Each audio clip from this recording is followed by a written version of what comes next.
தெருநாய் கடித்ததில் 50 வயது நபர் உயிரிழந்த சம்பவம் அதிர்ச்சியை ஏற்படுத்தி இருக்கிறது. மேலும் விவரங்களை எமது செய்தியாளர் ஜெயசுராஜ் வழங்க கேட்கலாம். ஜெயசுராஜ், முழு விவரங்கள் என்ன பதிவு பண்ணுங்க.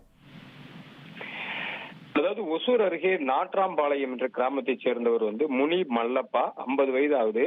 இவர் தளி அருகே உள்ள கொட்டேன அக்ரஹாரம் என்ற கிராமத்துல முனிராஜ் என்பவர்களுடைய எஸ்டேட் தோட்டத்துல கூலி வேலை செய்து வந்தார். மாதம் 10,000 ரூபாய் இவருக்கு சம்பளமாக வழங்கப்பட்டது. கூலி வேலை செய்து வந்த நிலையில கடந்த 27ஆம் தேதி இரவு நேரத்துல அந்த எஸ்டேட் பகுதியில இவர் நிற்கும் போது அந்த பகுதியில சுற்றி திரிந்த ஒரு நாயை இந்த முனி மல்லப்பா விரட்டி உள்ளார். அப்போது அந்த நாய் இவரை தாக்கி முகத்தில் கடித்துள்ளது. முகம், கன்னம் போன்ற இடங்கள்ல கடித்திருக்கு.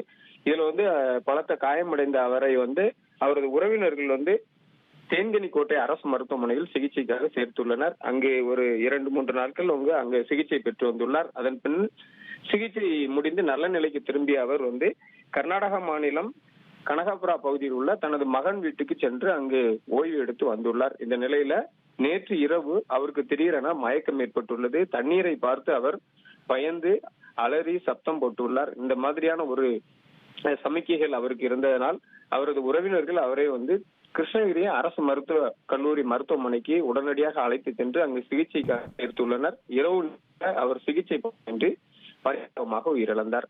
சம்பவம் அவரது உறவினர்கள் மத்தியில் கடும் அதிர்ச்சியை ஏற்படுத்தியுள்ளது. இது குறித்து தளி போலீசார் வழக்கு பதிவு செய்து விசாரணை நடத்தி வருகின்றனர்.